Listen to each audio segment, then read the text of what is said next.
Prime Minister Narendra Modi will unveil the logo, theme and website of India's G20 Presidency on Tuesday, which is today.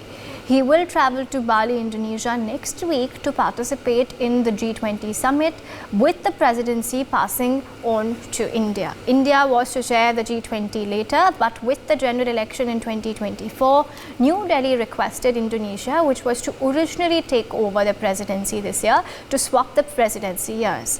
The G20 summit to be held next year will be one of the high-profile international gatherings to be hosted by India, said the Ministry of External Affairs.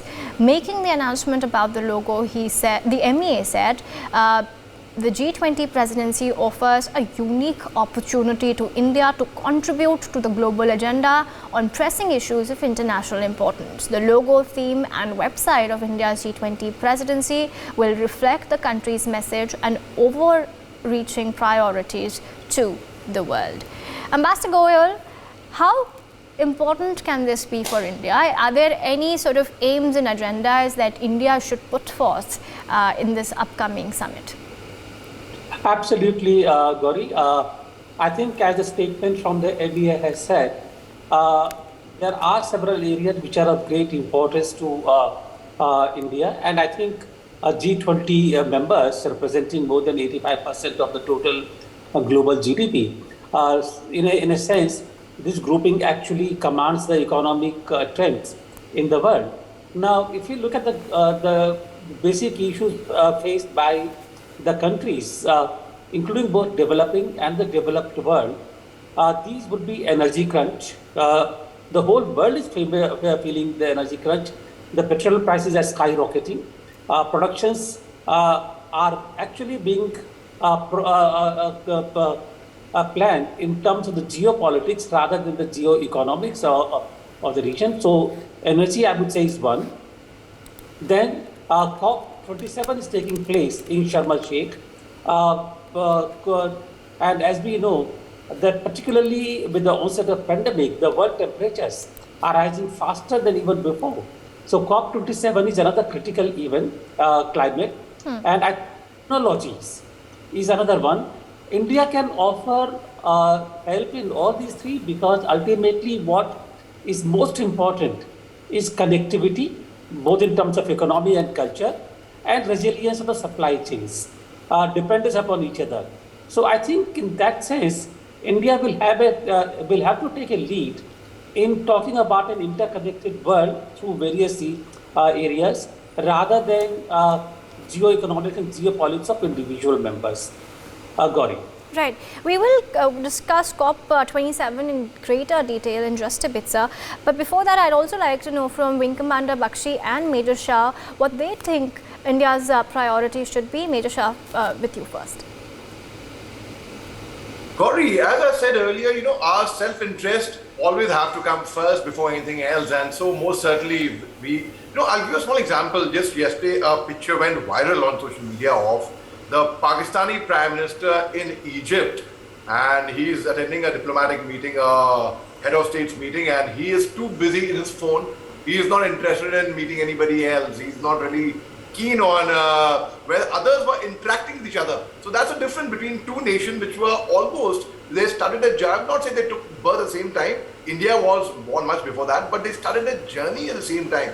And look at it. I mean, we have India on the verge of becoming a superpower. We have other nation, which I'm not saying Imran Khan has said this, that they are right now going on with a begging bowl like beggars. These are words of Imran Khan.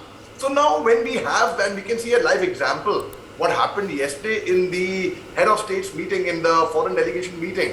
Everyone saw it. In fact, it was tweeted by PTI, by Imran Khan's party. And India, on the other hand, we are here, we have our foreign minister, our external affairs minister going to Russia amidst the war, amidst the crisis. We have the G20 summit, we have so many, in March and April, we saw so many Indians, so many diplomats coming to India, so many head of states coming to India. So that is the difference. So when we maintain good ties with all the nations, irrespective, there's a crisis or not, irrespective. So obviously, I mean, we stand tall in the order of respect in the international community, Gauri, and so when we go ahead and strengthen our diplomatic ties with other nations, it only keeps India in good stead. Wing Commander Bakshi. As this issue of climate is at COP27 and We combine were talking about G20, sir. We'll come to COP27 just a bit. The G20 summit in Bali next week. Oh, the G20 summit, Gauri, is where India will be announced as a leader. India going to take the leadership. Is absolutely a very wonderful idea. Let me tell you one thing. India had already projected its policy. You see, India was absolutely playing a very neutral game. Even when in the G7 summit, when they were asking for, putting compensation on Russia, India abstained. In fact, the $600 billion loss to China through a joint collaboration, India rejected it, even against China. So India has tempered down. They don't want to show an aggressive stand. And that is what will be the main hallmark also of G20 summit. And the leadership of India will portray that. It will level out and turn out. Indian leadership will turn out to be a leadership of standing, and countries will depend on it. So I personally feel that the period of G20 leadership, and especially the meet in India, will draw out a lot of other points, and including climate change will be one of the major agendas of that. For more such videos, subscribe to the NewsX YouTube channel, hit the bell icon.